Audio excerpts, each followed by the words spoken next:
Bueno, estamos hablando de la variable tránsito, ¿cierto? Se está compartiendo la pantalla.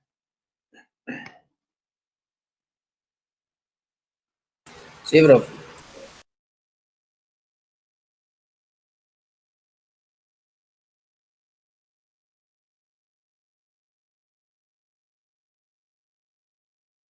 Poder evaluar dicha variable y de poder caracterizar el tránsito para fines de diseño de un pavimento.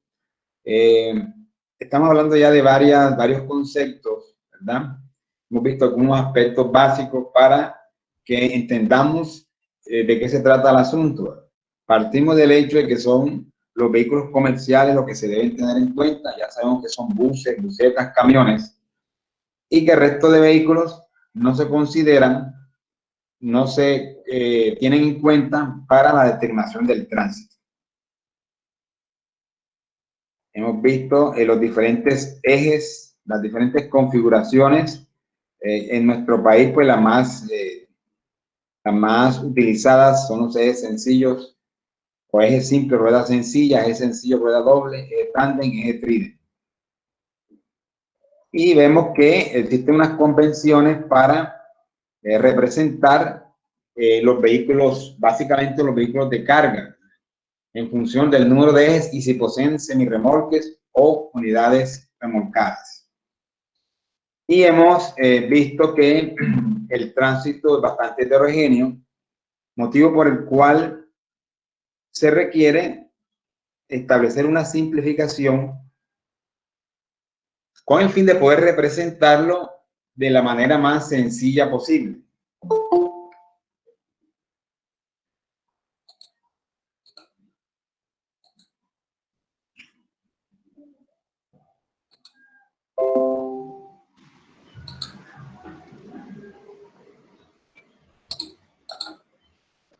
Bueno, entonces hemos visto que este es el eje que se toma como eje de referencia. Es el llamado eje estándar. Y es un eje conformado por dos llantas en cada extremo. Es un eje simple con dos llantas en cada extremo. Y la carga total que transmite es de 8.2 toneladas. Ese es el eje estándar.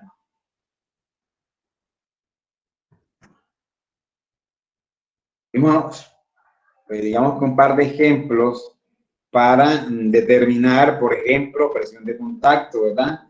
O radio del área cargada.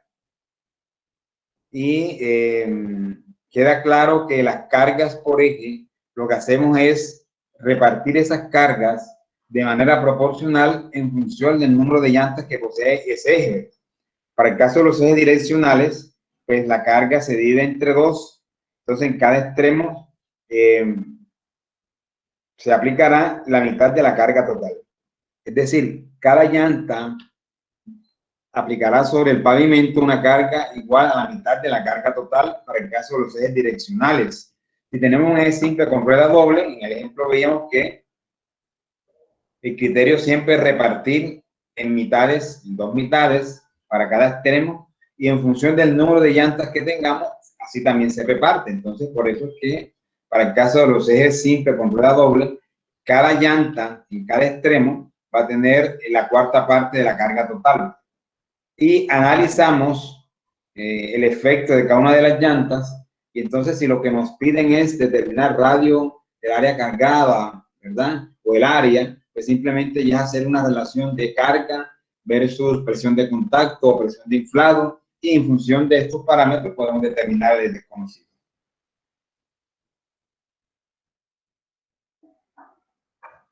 Bien, entonces ahora sí, vamos a mirar, a seguir avanzando en el tema. Y nosotros, cuando nos enfrentamos a un caso de diseño de un pavimento, podríamos tener dos escenarios diferentes. Uno, que se pretenda diseñar, proyectar un pavimento en una vía existente, es decir, en una vía que ya está en servicio. O la otra es que sea una vía completamente nueva. ¿Qué pasa si las vías son existentes? Si ya la vía existe, y toca pavimentar o hacer algún tipo de intervención, entonces se presentan en general dos posibilidades. Una, que existan registros históricos. Dos, que no existan registros históricos. Cuando hablamos de registros históricos, estamos haciendo referencia a que en el pasado y durante un número determinado de años se hayan realizado aforos vehiculares durante un tiempo determinado. Generalmente estos aforos se recomienda que se hagan por lo menos durante 7 días cada año. Se toma una semana representativa y durante esa semana se contabiliza el número total de vehículos que pasan en cada dirección. Luego se divide entre el número de días del conteo y eso es lo que da el tránsito promedio diario, en este caso tránsito promedio diario semanal. Entonces, si esto se hace año por año, es posible contar con un registro histórico de cómo ha sido el comportamiento en los volúmenes vehiculares observados en la vía en estudio. La idea es que en esos conteos no solamente se determine el número total de vehículos, sino que se discriminen en los diferentes componentes, cuántos automóviles, ¿verdad? Cuántos buses, cuántos camiones. Y en la categoría de camiones conviene también diferenciar de esos camiones cuáles eran camiones de 12 ejes pequeños, cuáles eran de 12 ejes grandes, cuáles eran C3, etcétera, etcétera. De manera que podamos tener un registro lo más completo posible de cómo es el comportamiento del tránsito, cómo se mueve el tránsito a través del tiempo.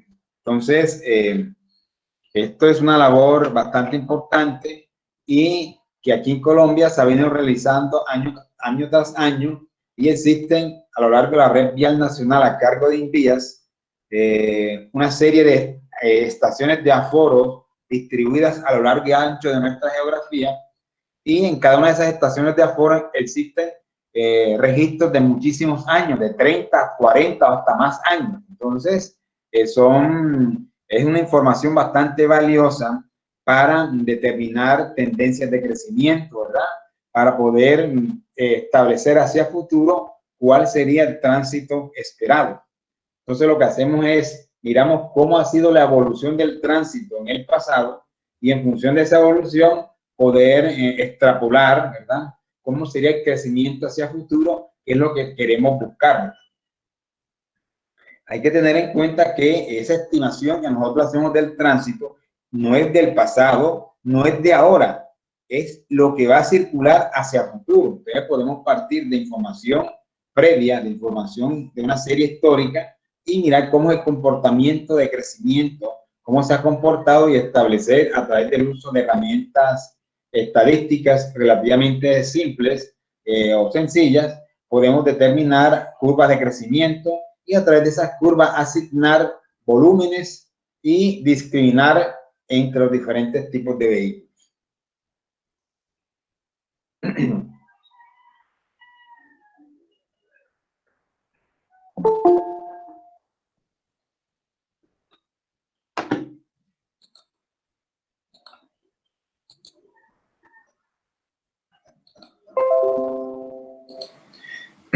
Aquí en este esquema, tomado del libro de Montejo, simplemente se está representando cómo Invías organiza la información, por ejemplo, para este caso en la estación 931, una estación de aforo ubicada, por ejemplo, en el departamento de Casanare, perdón. Entonces, entre el tramo Agua Azul y Opal. Ahí en cierto sitio intermedio hay una estación y en esa estación durante 7 días cada año hacen un conteo. Para este caso están representando un año en particular.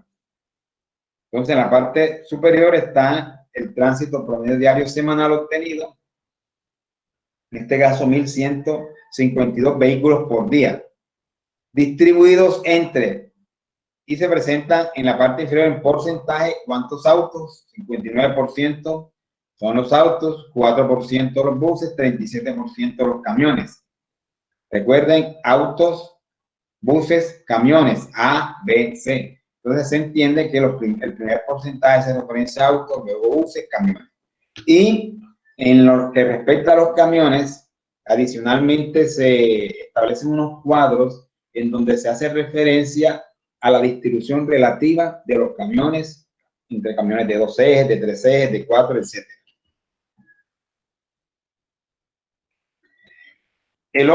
La otra posibilidad que se nos puede presentar en vías existentes es que éstas no cuenten con registros históricos, lo cual es bastante usual. Vías de pronto que no están a cargo de Invías, sino que están a cargo de pronto de municipios o de distritos o de departamentos. Y entonces, muy probablemente, a lo largo de estas vías no se hacen conteos cada año. Entonces, no existen series históricas. En este caso, se recomienda llevar a cabo un conteo, un aforo vehicular durante un periodo, ojalá de por lo menos 7 días. Y durante esos 7 días, tomar una sección de la vía que sea representativa y entonces llevar a cabo el conteo, llevar a cabo el aforo, en donde se discriminan cuántos vehículos de cada tipo pasan a través de esa sección. De esta manera, podemos tener un tránsito promedio diario semanal relativamente actualizado de ahora, y lo que hacemos es asignar para poder estimar hacia futuro cómo crece y poder establecer el total de los vehículos esperados en sus diferentes configuraciones o tipos.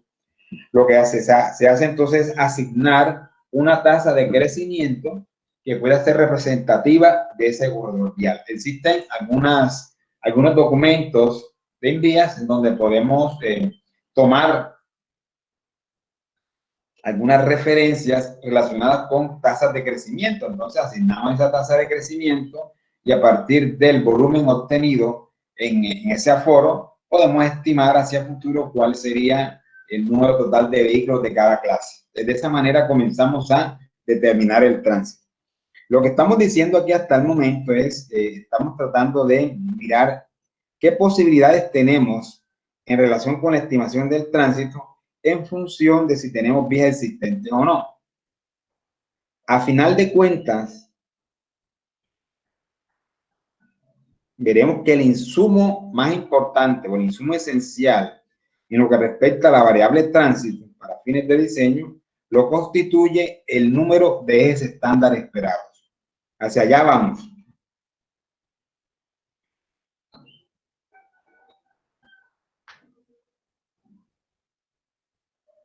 ¿Qué pasa en vías nuevas? Cuando la vía es nueva, pues obviamente no existe pavimento, no existe vía, ¿verdad? Es lo que usualmente a veces llamamos una variante, es una vía nueva. Entonces, en esos casos, obviamente no tiene sentido hablar del tránsito existente. Ahí en la actualidad hay cero tránsito porque la vía no existe simplemente, ¿ya? Mucho menos va a haber series históricas porque la vía no existe ni ha existido en el pasado. En ese caso, se pueden afrontar el problema básicamente de dos maneras. Una, a través de la realización de estudios de origen y destino. Esos estudios de origen y destino, encuestas de origen y destino, buscan determinar patrones de viajes que se pudieran realizar y que pudieran hacer uso del nuevo corredor vial una vez este se ponga en operación. Para tal fin, se identifican los sitios de origen y de destino, o sea, dónde inicia el proyecto, dónde termina, y se analiza también el área de influencia del proyecto desde el punto de vista socioeconómico, con el fin de poder estimar el número de viajes en función de las características socioeconómicas de la zona y de las encuestas que se realicen. Se contrasta esta información, por ejemplo, la producción agrícola, o si es una zona potencialmente explotable en cuanto a turismo, o ganadera, o industrial, ¿verdad? Y entonces, en función de estas variables, se pueden estimar a la larga patrones de viaje. Por ejemplo, se espera un movimiento de carga de tantas miles o millones de toneladas anualmente, o mensualmente, o diariamente en promedio, y en función de eso podemos asignar un número de viajes de camiones, por ejemplo, que podrían, digamos, movilizar dicha carga. Entonces, es un asunto un poco más complejo, ¿verdad? Porque ya toca establecer algunos parámetros que se obtienen de encuestas, ¿verdad? De información.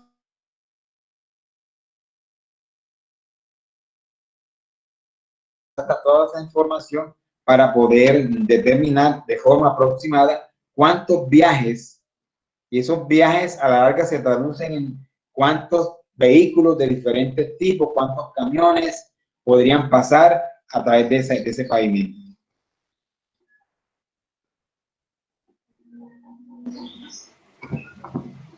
La otra opción que se tiene en vías nuevas es observar las características particulares de esa vía y tratar de encontrar alguna vía existente con características socioeconómicas, con características de ese corredor vial muy parecidas. Y entonces asignar un tránsito similar a ese tránsito ya conocido, ¿verdad? Entonces, en ese sentido, lo que tocaría es buscar fuentes, ¿verdad? A través de fuentes secundarias, mirar qué vías o qué corredores viales tienen características parecidas en cuanto al aspecto socioeconómico, ¿verdad? En cuanto a, digamos, la población similar, número de habitantes muy parecido, mirar si existen vías alternas, todo eso es necesario mirarlo con el fin de poder establecer la mejor aproximación posible. Y aquí viene un aspecto importante. En cualquier caso, lo importante no solo es determinar el número y tipo de vehículos que harán uso del corredor vial. O sea, esto no es el tránsito de diseño, esto es un insumo que normalmente requerimos para llegar allá. Pero no me interesa solamente, bueno, cuántos vehículos de cada tipo. Eso no es suficiente. Lo verdaderamente importante es contar con información sobre la distribución de cargas por eje de los vehículos pesados. O sea, además de poder, además de requerirse del conocimiento del número de camiones, de los diferentes tipos, se requiere también de manera complementaria y necesaria contar con información que nos permita establecer cuáles son las cargas características esperadas para cada uno de esos camiones. Labor que no es muy sencilla, no es muy fácil. Y como veremos más adelante, se hacen algunas aproximaciones. ¿Cómo conseguimos esa información? La manera directa de poder determinar patrones de distribución de cargas en los vehículos comerciales, pues es llevando a cabo operativos de pesaje. ¿En qué consisten esos operativos de pesaje? En tomar una muestra durante un número determinado de días a lo largo de un corredor vial, se implementa una estación de pesaje. Generalmente aquí en Colombia se llaman estaciones de pesaje móviles, es decir, se colocan ahí durante un tiempo determinado y luego se levantan. En esas estaciones de pesaje, lo que se hace es que se detienen los vehículos, básicamente los camiones, y cada uno de esos camiones se pesa. Ahora, ¿qué me interesa? A mí me interesa pesar eje por eje, para fines de determinación del daño que genera un vehículo pesado, un camión. No me interesa tanto cuál es el peso total que transmite el camión, sino cómo se distribuyen esas cargas en los correspondientes ejes que constituyen ese camión o ese vehículo comercial. Eso es lo verdaderamente interesante. No únicamente la carga total, no me interesa tanto. A mí me interesa es cómo está distribuido. Por ejemplo, no mire ese camión, ahí pasan camiones de 2 ejes que pesan 15 toneladas. Información como esa, pues no me sirve de mucho. Ajá, es un camión C2 de 15 toneladas, pesa 15 toneladas en total. Ajá.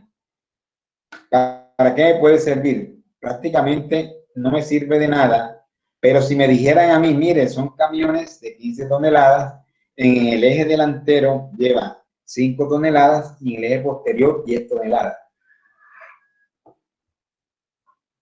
Ahí sí, esa información es supremamente interesante y sí que es vital para poder determinar el efecto o el daño que se genera sobre el pavimento. Entonces, en principio, vamos a tener claro que cuando hacemos un estudio de pesaje y el objetivo es determinar tránsito de diseño, tenemos que llevar a cabo ese estudio, pero pesando los ejes de forma individual.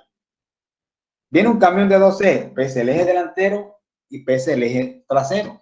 Y va anotando esa información, va consignando esa información. No es que usted va a llevarle una báscula y me dice, no, el camión pesó 15 toneladas, el otro pesó 17 toneladas, el otro pesó 9 toneladas. No me sirve prácticamente de nada esa información. A mí me sirve que esa información esté discriminada en cuáles son las cargas por eje que transmiten esos camiones. No sé si hasta el momento tienen alguna duda. Lo escucho. ¿Sí va claro?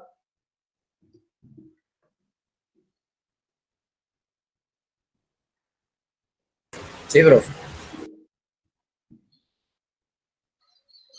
Profe, Bueno, una dígame, duda, dígame.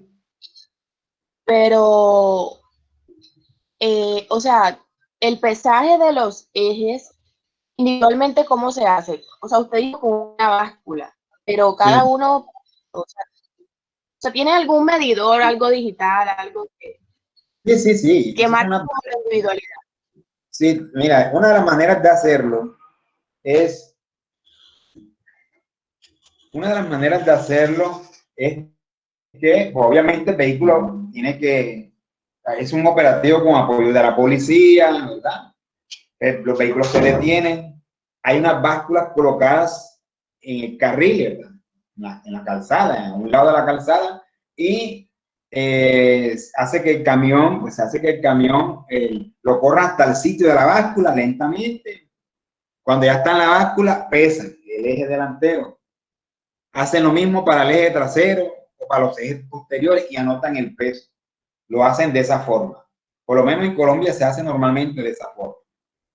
Las básculas, ustedes seguramente han visto básculas de pesaje. Aquí en Corozal hay una. Esas que tienen en Corozal, pues ellos lo que controlan, les interesa sobre todo el peso total para control de si se excedió el peso total legal o no se excedió. Normalmente en Colombia, bueno, existe una reglamentación en lo que respecta a los pesos totales de los vehículos, de los camiones, y también a los pesos máximos permitidos eje por eje. Por ejemplo, para un camión C2 grande, para un camión C2, de acuerdo con la normativa actual, el peso total máximo, la carga máxima total es de 17 toneladas, distribuidos entre un máximo de 6 toneladas en el eje direccional y un máximo de 11 toneladas en el eje posterior.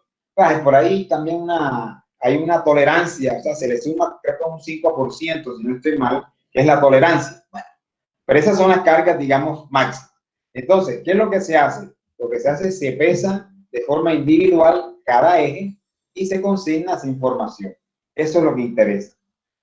Entonces, lo ideal es hacer esos operativos de pesaje en los corredores para tener una información real de cuál es la carga que en realidad se está moviendo a través de ese corredor vial. ¿Ya? No sé si hay otra inquietud. Listo, Profe, disculpe una pregunta. No, tranquilo, dígame. ¿Tú sabes los ejes tándem y tri? Sabes que está conformado como por varios ejes individuales, algo así, pero están muy juntos. Entonces, con respecto a la transmisión de cargas, ¿eso se toma como un solo eje o se divide en individuales? ¿Cómo se hace? Excelente la pregunta porque aclaramos enseguida el concepto. Bueno, lo que habíamos explicado en la clase anterior, ¿verdad? Nosotros decíamos, por ejemplo, un camión C3, un camión C3. Un camión C3 es una unidad rígida, ¿verdad? Y esa unidad rígida posee un eje direccional en su parte delantera, constituido por un eje simple de ruedas sencillas.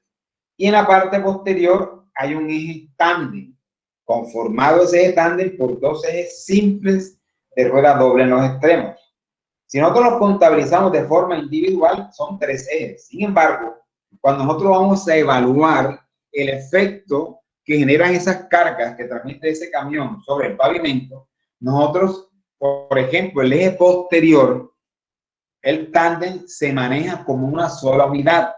¿Qué quiere decir? Que si hay un operativo de pesaje y vamos a pesar un camión C3, a ese camión tendríamos que pesarle ¿cuántos ejes? 2 ejes. Se pesa el eje direccional y se pesa en conjunto el eje tándem como un solo eje. Para el caso, por ejemplo, de un camión C3S3, ese camión C3S3 está conformado por una unidad tractora que es similar a un C3, ¿sí o no? Posee un eje direccional y un eje tándem.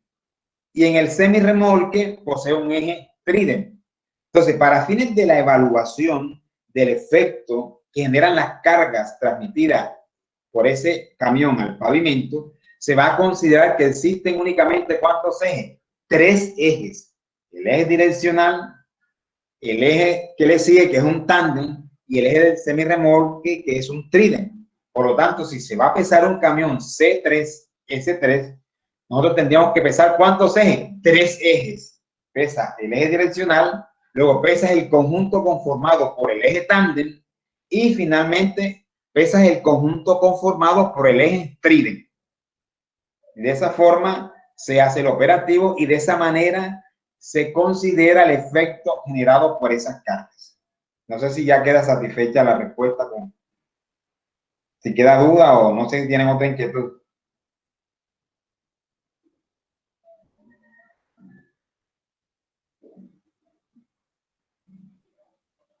Bueno, entonces queda resuelta la inquietud, entonces seguimos avanzando. No sé si tienen más dudas, los escucho. O bueno, pues entonces continuamos. Vamos a continuar entonces. Y entonces,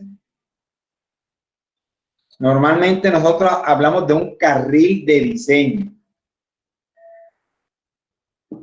Lo usual en Colombia es encontrar, cuando hablamos por lo menos de carreteras, inclusive para el caso de las calles, pues en la mayoría de nuestras calles tienen por lo menos o están conformadas por lo menos por una calzada y 2 carriles, ¿sí o no? Lo mismo nuestras carreteras. La mayoría de las carreteras en Colombia están conformadas por una calzada y esa calzada a su vez por 2 carriles. Y normalmente esas carreteras son bidireccionales, es decir, permiten el tránsito en los 2 sentidos o 2 direcciones. Sin embargo, pues existen carreteras más amplias. Por ejemplo, aquí tenemos ya varios corredores de ese tipo. Tenemos de Sincelejo a Corozal, ¿verdad? Sincelejo San Pues, Sincelejo Toro Viejo. En todos estos corredores viales tenemos dobles calzadas y cada calzada posee 2 carriles que permiten el tránsito en el mismo sentido. Entonces hay 2 carriles de ida y 2 carriles de venida. ¿Listo? Entonces ya sabemos que el carril es esa franja, ¿verdad? Esa franja de pavimento que permite la circulación de una fila de vehículos, ¿sí o no? Ese es un carril. Entonces, hay un carril que va, un carril que viene, o 2 carriles de ida, 2 carriles de venida, o es posible que tengamos una doble calzada en la cual tengamos 3 carriles en una dirección y 3 carriles en la otra. En todo caso, cuando ya vamos a diseñar el pavimento y vamos a determinar el tránsito de diseño, nosotros lo que buscamos es tratar de determinar cuál es el carril más cargado. ¿Cuál es el carril más cargado? Y ese carril más cargado corresponderá a lo que se llama el carril de diseño. Entonces, cuando nosotros evaluamos el tránsito, al final vamos a determinar cuántos ejes estándar equivalentes se espera circulen a través del carril de diseño durante el periodo de diseño, así se dice. Carril de diseño durante el periodo de diseño. Entonces, cuando nosotros ya determinamos el carril de diseño, que se supone que es el más cargado, cuando diseñamos el pavimento y determinamos los espesores con ese tránsito, se supone que el carril menos cargado va a trabajar bien también, ¿sí o no? Entonces, trabajamos para lo más desfavorable, lo más crítico. Y lo más crítico es el carril más cargado. Por lo tanto, diseñamos el pavimento, determinamos los espesores para el tránsito de ese carril más crítico. Y entonces esos espesores se proyectan no solamente para ese carril, sino para el resto de carriles de esa calzada. ¿Ya está claro?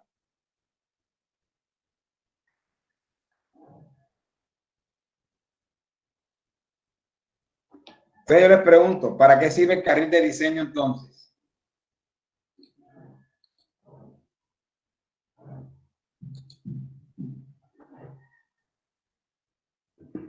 Alessandra Chadit. Prácticamente sobre él es que se va a realizar diseño y tenemos el carril de diseño, como estamos, esta es la situación más crítica que encontramos, siempre diseñamos a la condición más crítica, que ya tenemos sobre qué se va a trabajar, ese es el lugar por el que más pasan vehículos pesados, vamos a trabajar sobre ese carril. Bueno, bien. Ahí si sobre ese carril se presentan la mayor cantidad de vehículos pesados, ya sabemos que los demás carriles van a cumplir con las condiciones, con las mínimas condiciones prestadas. Sí, muy bien, exactamente. Muy bien. De eso se trata, ¿verdad? Entonces, es lo que hacemos normalmente en ingeniería, ¿sí? En ingeniería nosotros estudiamos diferentes parámetros de un problema y tratamos de mirar cuáles son las condiciones críticas y tratamos de diseñar con esa condición crítica. Y se supone entonces que el resto de elementos van a trabajar más holgadamente, ¿sí o no? Bueno, ok, entonces,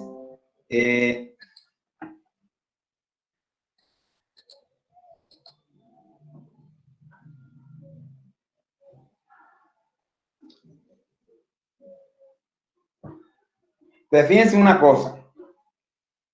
Esto, cuando nosotros comenzamos a ver cuadros como el que estamos mostrando ahí, pues es relativamente simple visto de esa forma, pero existen algunos corredores viales en donde de pronto no sea tan evidente, ¿verdad?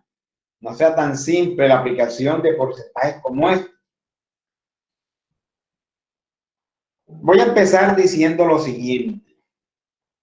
Cuando nosotros hacemos un conteo durante varios días para obtener un volumen, por ejemplo, el volumen durante una semana, que nosotros hacemos ese volumen, lo que hacemos lo dividimos entre el número de días, entre 7, ¿y qué obtengo?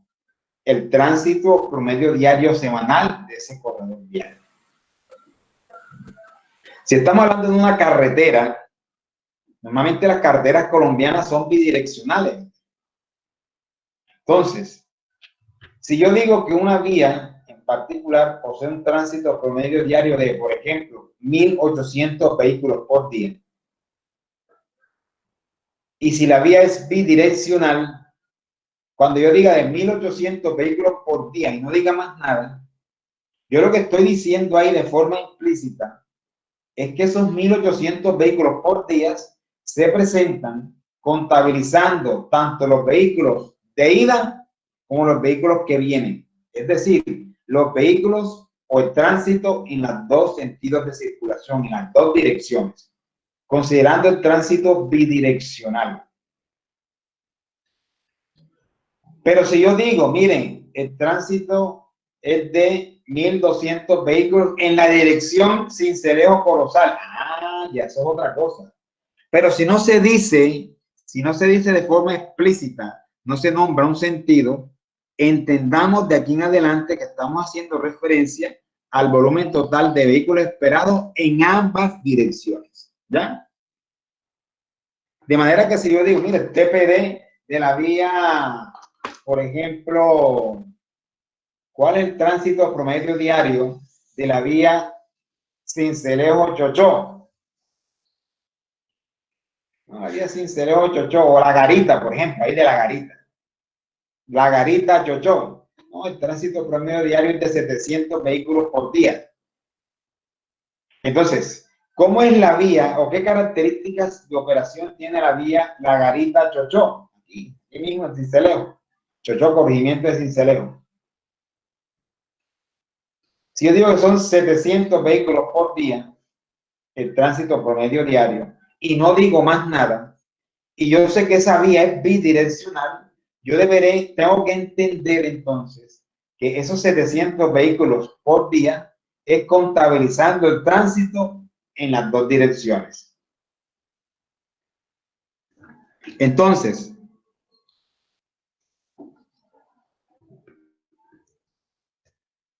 esta tabla que está acá, ¿para qué nos sirve? Aquí dice el número de carriles, 2, 4, 6 o más. Y al ladito hay un numerito que hace referencia al porcentaje de vehículos pesados en carril de diseño.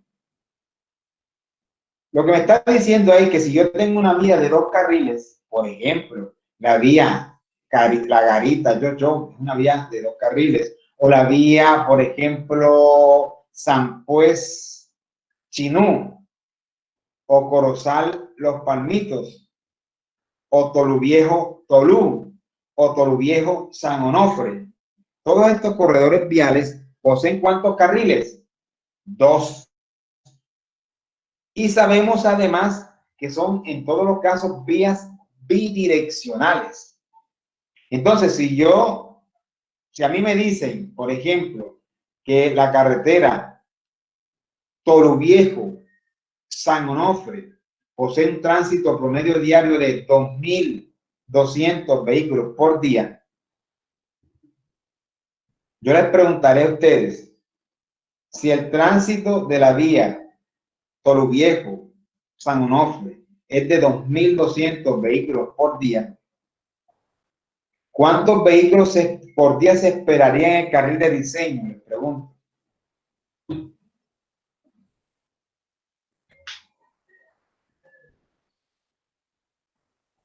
Teniendo en cuenta lo recomendado en la tabla que estamos mostrando.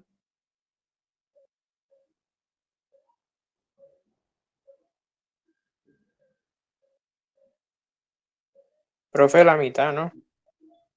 En este caso serían 1100, profe. El 50%, exactamente. Para eso me sirve esa tabla. Entonces, cuando habla acá del número de carriles, estos son números de carriles para vías bidireccionales. Si, por ejemplo, estoy hablando de la vía Sincelejo-Corozal. Sincelejo-Corozal, yo les pregunto, ¿cuántos carriles posee la vía Sincelejo-Corozal?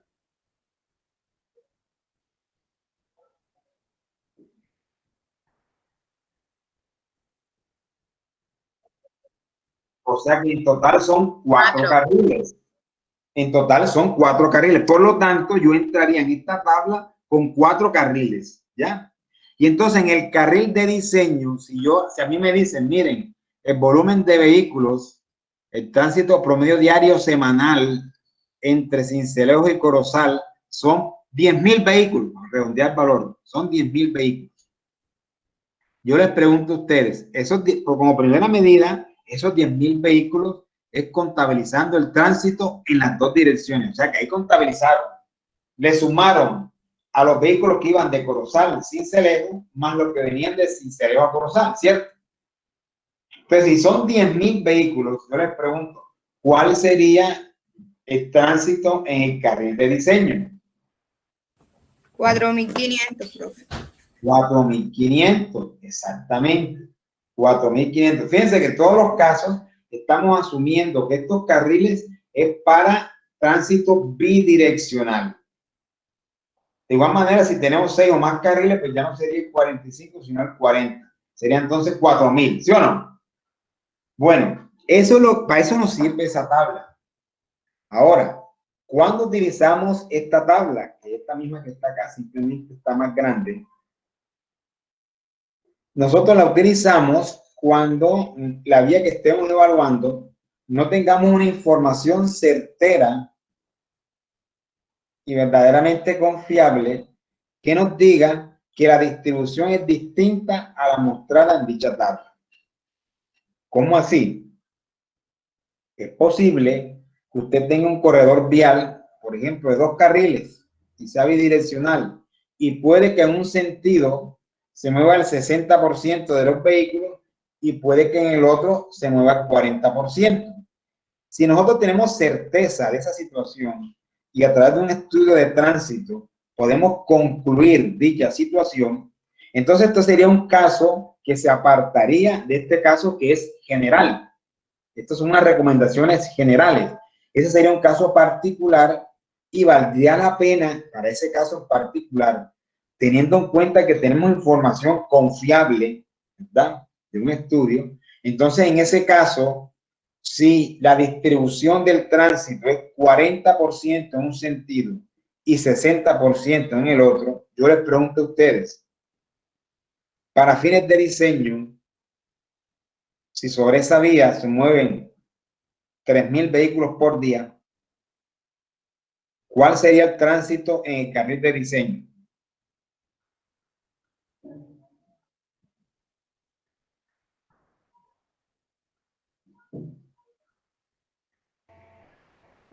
$1.800, ¿no?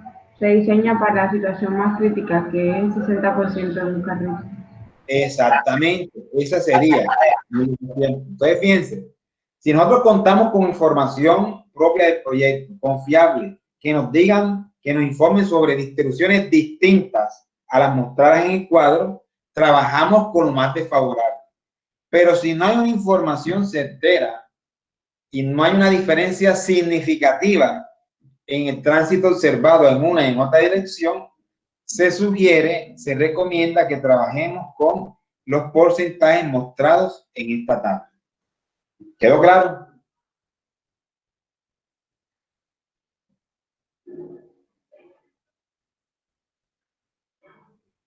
Sí, profesor. Muy bien. Entonces, nuevamente miramos esto que es la carga equivalente. Y al final lo que queremos determinar es el número acumulado de ejes estándar equivalentes de 8.2 toneladas esperados en el carril de diseño durante todo el periodo de diseño. ¿Qué es el periodo de diseño? El periodo de diseño es el número de años para el cual se hace el cálculo del tránsito, que se supone es el número de años en que se establece que la vía preste su servicio a los usuarios de manera adecuada. Esos periodos de diseño usualmente están entre 10, 12, 15, 20 años. Para el caso de pavimentos asfálticos. Para el caso de pavimentos rígidos, normalmente se trabaja con mínimo 20 años y pueden ser periodos hasta mayores, 30 años, inclusive hasta más. Pero cuando hablamos de pavimentos asfálticos, esos periodos de diseño normalmente se mueven entre 10 y 20 años. Entonces, lo que hacemos es, una vez establecido el periodo de diseño, determinar cuántos ejes equivalentes se esperan en el carril de diseño durante ese periodo de diseño. Y una vez determinado ese número, ese numerito mágico es el numerito, es el parámetro que va a representar la variable tránsito. Eso es lo que voy a denominar el tránsito de diseño. El tránsito de diseño está expresado en el número total de ejes estándar equivalentes esperados en el carril de diseño durante el periodo de diseño. Pilas con eso, que el tránsito de diseño no es el número total de camiones, no, eso no es. Ni el número total de buses más camiones, eso no es. Ahora, que eso de pronto sea un elemento, un insumo intermedio que se requiera para llegar acá, eso es otra cosa. Pero a final de cuentas, lo que en realidad me interesa es obtener el número de ejes estándar equivalentes esperados en el carril de diseño durante el periodo de diseño. ese numerito sí es el que corresponde al tránsito de diseño. Y es el que utilizamos como parámetro de entrada para representar el tránsito en los diferentes métodos de diseño. ¿Listo?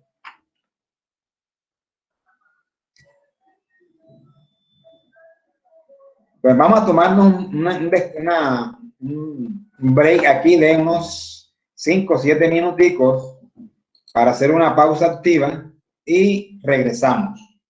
A las 9:07 regresamos. ¿Listo?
Bueno, jóvenes, entonces continuamos con nuestra temática.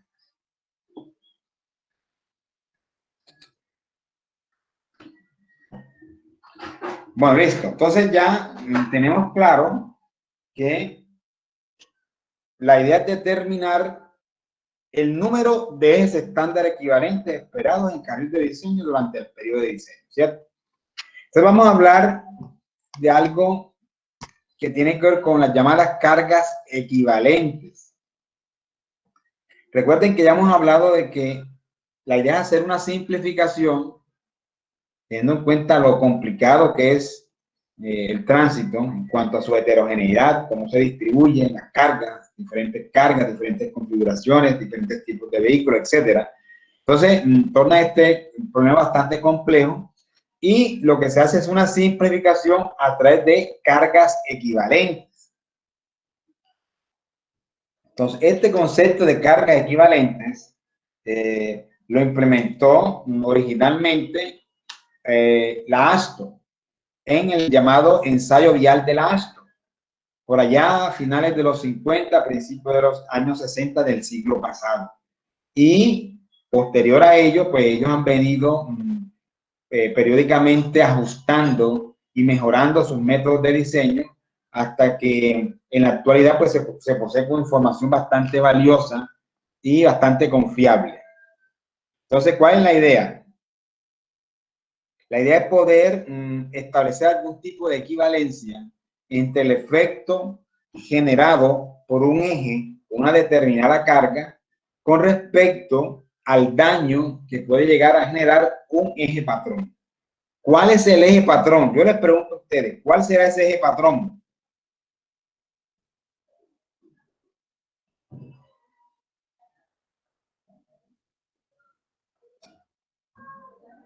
¿Cuál es el eje patrón de referencia? El eje estándar.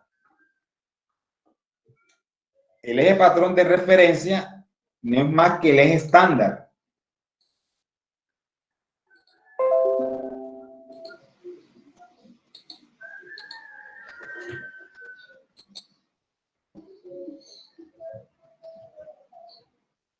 Entonces, en los estudios llevados a cabo por la ASTO, encontré una serie de algoritmos, todas están muy bien fundamentados. Entonces, dentro de las cosas interesantes que propone el ASTO, se encuentra esta expresión que está acá, miren, se llama la ley de la cuarta potencia.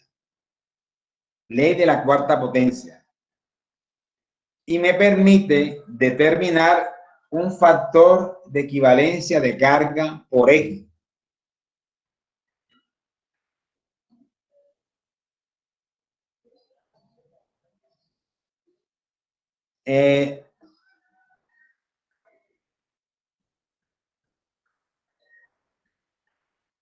Les voy a pedir el favor de que copien esta expresión. Factor de equivalencia de carga por eje igual. Abren un paréntesis. Peso 1 entre peso 0, eso elevado a la 4. Eso se llama ley de la cuarta potencia. Y escriban, anoten estos valores que están acá. ¿Sí se está compartiendo esta presentación? Sí, profe. Sí, profe. Bueno, entonces copien esto para continuar. Vamos a colocar unos ejemplos.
Bueno, muchachos, entonces, ¿qué tenemos aquí? Miren, esta expresión que parece sencilla es una de las cosas más importantes, digamos que en esta teoría en la cual se fundamenta el método ASTO, e inclusive pues, en donde se fundamenta no solamente el método ASTO, sino gran parte de lo que nosotros hacemos como ingenieros en pavimento cuando vamos a determinar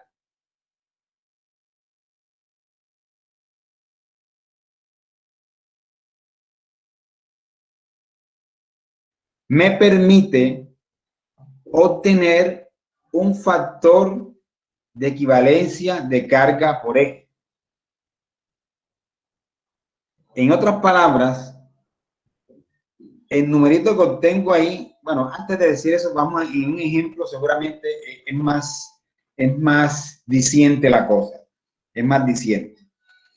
Bueno, ¿qué viene siendo P1? P1 es la carga cuya equivalencia quiero determinar. P sub 0 corresponde a la carga de referencia, la cual está en función de la configuración del eje que estoy analizando. Y el resultado obtenido se llama factor de equivalencia de carga por eje. Los valores que toma P sub 0, como decíamos, depende del tipo o de la configuración del eje evaluado. Para el caso de eje simple con rueda sencilla, P sub 0 toma el valor de 6.6 toneladas. Si estamos en un eje simple, rueda doble, es de 8.2 toneladas, que es la carga estándar del eje estándar. Si es un eje tándem, P sub 0 toma el valor de 15 toneladas y si es un eje trident, 23 toneladas. Analicemos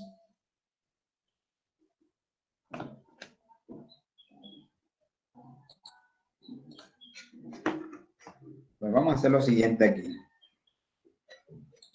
Vamos a hacer lo siguiente aquí.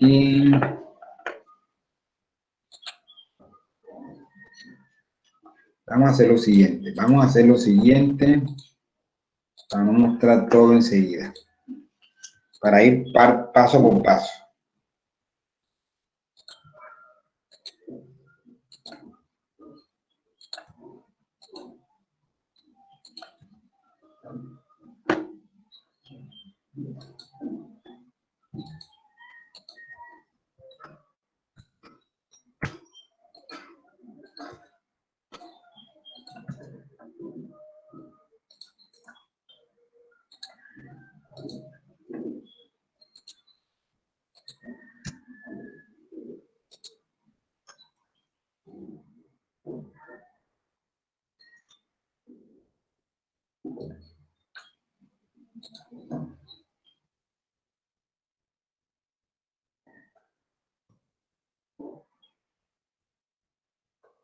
Bueno,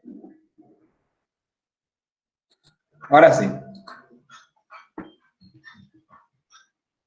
Bueno, vamos a aplicar la ley de la cuarta potencia para este ejemplo. ¿Qué tenemos ahí? Pues es un camión de 2 ejes, ¿cierto? Y por las cargas que tiene, pues uno enseguida dice, es un camión de 2 ejes de los grandes, C2E. Bueno, un camión de 2 ejes y miramos cuáles son las cargas que posee ese camión en cada uno de sus ejes. En este caso posee 5 toneladas en el eje direccional y 10 toneladas en el eje posterior. Vamos a hacer uso de la ley de la cuarta potencia para determinar los factores de equivalencia de carga por eje. ¿Cómo hacemos con el primer eje? El eje simple direccional. Para el caso del eje simple direccional, P1 toma valor de la carga evaluada, que viene siendo 5, ¿verdad? P0, ¿qué valor toma? Les pregunto. ¿Qué valor toma P0? El valor estándar del eje, bro. ¿Cuánto es? 6.6 toneladas. Bueno, ¿por qué 6.6 toneladas? Porque esa es la carga de referencia utilizada cuando estemos evaluando ejes simples de ruedas sencillas, es decir, ejes direccionales normales. Entonces, digamos, el valor buscado se obtiene a través de la relación de 5 entre la carga de referencia, y aquí está, ¿verdad? 5 entre 6.6 a la 4, ¿verdad? Fíjense que es a la 4, no se vayan a equivocar y vayan de pronto a hacer solamente la relación 5 entre 6.6, no. Ni de pronto 5 entre 6.6 al cuadrado, no. Por eso se llama ley de la cuarta potencia, grábense eso. Se llama ley de la cuarta potencia porque esa relación se eleva ¿a qué? A la 4. Y el resultado, pues normalmente lo expresamos en términos hasta de dos decimales, o hasta las centésimas. 0.33. Factor de equivalencia de carga por eje de ese eje direccional es 0.33. ¿Quién me dice qué significado físico tiene ese valor? ¿Qué será eso? ¿Qué creen ustedes que significa eso? De que el factor de equivalencia de carga por eje de ese eje en particular es 0.33. Ese número, ¿qué me da a entender?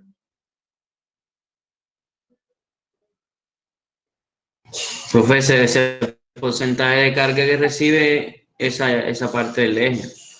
No, no es eso. Es por llanta. No. Yo le puedo decir que es.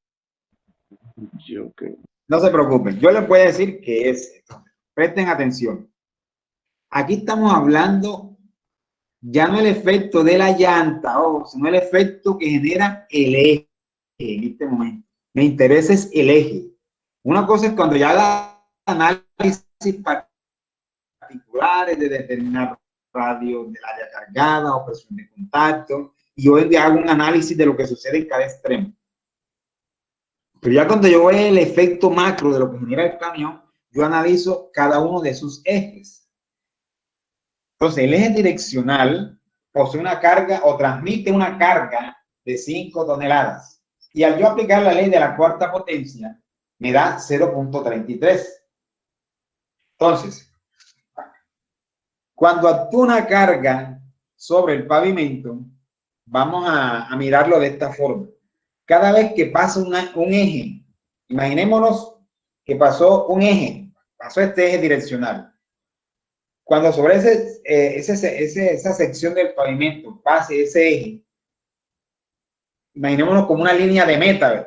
O sea, y pasó por la raya de meta. En el instante en que pasó por esa línea de meta, ese eje, al pasar por esa sección, genera un daño sobre el pavimento. Entonces, aquí, cuando nosotros evaluamos los pavimentos y vemos cómo funciona, conviene entenderlo así. Cada vez que actúe una carga sobre el pavimento, va a generar cierto daño. Ahora, ese daño de pronto es pequeño, ¿sí o no? Porque es una sola carga, pero esos daños se van acumulando.